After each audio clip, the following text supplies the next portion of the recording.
Assalamualaikum warahmatullahi wabarakatuh. Nama saya Mutia Nabila Azahra dari kelas 12 MIPA 3. Dan pada kesempatan kali ini, saya akan mempresentasikan mengenai laporan praktikum korosi. Yang pertama, ada tujuan penelitian, yaitu untuk mengetahui proses perkaratan paku dengan berbagai perlakuan. Lalu, untuk mengetahui faktor-faktor apa saja yang menyebabkan paku mengalami korosi. Dan untuk mengetahui cara pencegahan korosi pada paku. Yang pertama ada landasan teori. Korosi adalah kerusakan atau degradasi logam akibat reaksi redoks antara suatu logam dengan berbagai zat di lingkungannya yang menghasilkan senyawa-senyawa yang tidak dikehendaki. Dalam bahasa sehari-hari, korosi juga bisa disebut perkaratan. Contoh korosi yang paling lazim adalah perkaratan besi. Korosi besi atau yang dalam kehidupan sehari-hari kita sebut dengan karat besi merupakan proses kimia yang terjadi akibat adanya interaksi antara besi, air, dan oksigen. Contoh peristiwa korosi antara lain adalah pudarnya warna mengkilap pada perak dan munculnya warna kehijauan pada tembaga. Reaksi kimia yang terjadi termasuk proses elektrokimia, di mana terjadi reaksi oksidasi logam membentuk senyawa-senyawa oksida logam ataupun sulfida logam. Lalu, ada faktor-faktor yang mempercepat korosi. Yang pertama, ada air dan kelembapan udara. Dalam kondisi kelembapan yang lebih tinggi, besi akan lebih cepat berkarat. Selain itu, dalam air yang kadar oksigen terlarutnya lebih tinggi, perkaratan juga akan lebih cepat. Hal ini sebagaimana air dan oksigen masing-masing berperan sebagai medium terjadinya korosi dan agen pengoksidasi besi. Lalu yang kedua ada elektrolit. Keberadaan elektrolit seperti garam atau NaCl pada medium korosi akan mempercepat terjadinya korosi, sebagaimana ion-ion elektrolit membantu menghantarkan elektron-elektron bebas yang terlepas dari reaksi oksidasi di daerah anode kepada reaksi reduksi pada daerah katode. Lalu selanjutnya ada permukaan logam. Permukaan logam yang tidak rata memudahkan terjadinya kutub-kutub muatan yang akhirnya akan berperan sebagai anode dan katode.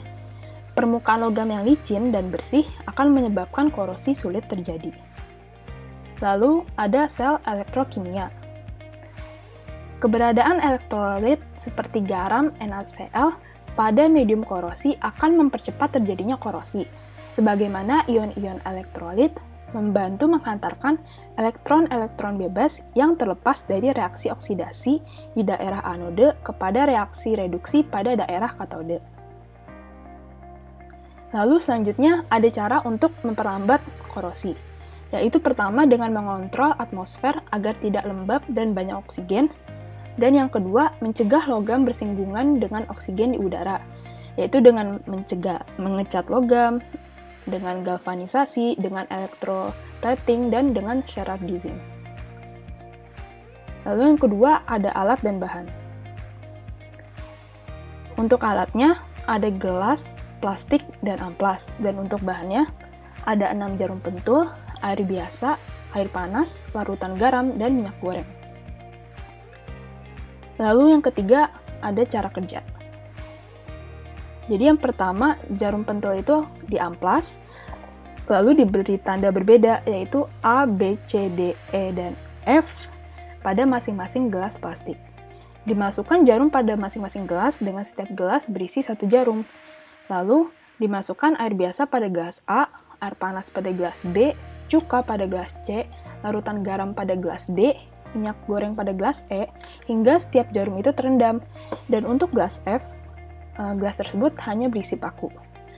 Dan yang kelima adalah menutup masing-masing gelas dengan lembaran plastik dan mencatat perubahan yang terjadi. Ada data pengamatan selama 4 hari ini, ada air biasa, air panas, dan cuka. Lalu terdapat juga proses korosi pada air garam, pada minyak goreng, dan juga pada gelas yang hanya berisi paku dari hari pertama sampai dengan hari keempat. Yang untuk hari pertama, Dan hari kedua, untuk air biasa dan air panas belum terjadi proses korosi. Namun ketika hari ketiga, sudah nampak bahwa jarum tersebut sudah sedikit berkarat dan hal tersebut terus berlanjut sampai hari keempat. Dan untuk cuka, pada hari pertama sudah nampak gelembung, dan pada hari kedua, jarum itu berubah warna menjadi hitam atau berkarat. Di hari ketiga, jarum itu sangat berkarat, dan pada hari keempat, air di dalam gelas yang berisi cuka berubah warnanya menjadi oranye.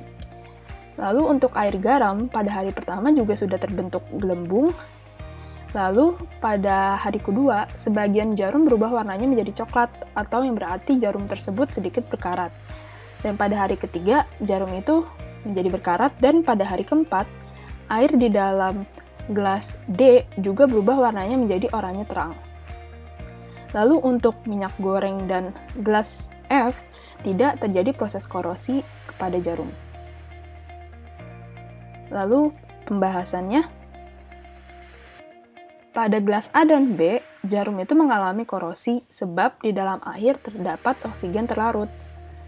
Lalu pada gelas C dan D, jarum mengalami korosi sebab pada cuka dan air garam mengandung zat elektrolit dan korosi berlangsung lebih cepat. Pada gelas E, jarum itu tidak mengalami korosi sebab minyak yang tidak dapat berikatan dengan oksigen di udara. Lalu pada gelas F, jarum itu tidak mengalami korosi karena jarum tidak bersentuhan dengan air maupun udara. Lalu yang terakhir ada kesimpulan. Jadi berdasarkan praktikum yang dilakukan, korosi terjadi akibat adanya kontak langsung antara permukaan besi dengan faktor penyebab korosi yaitu oksigen, air, dan larutan elektrolit. Cara yang dapat dilakukan untuk mencegah korosi ini adalah dengan memberi minyak pada permukaan logam dan menghindarkan logam tersebut dari faktor-faktor yang dapat memicu terjadinya korosi. Sekian presentasi dari saya. Wassalamualaikum warahmatullahi wabarakatuh.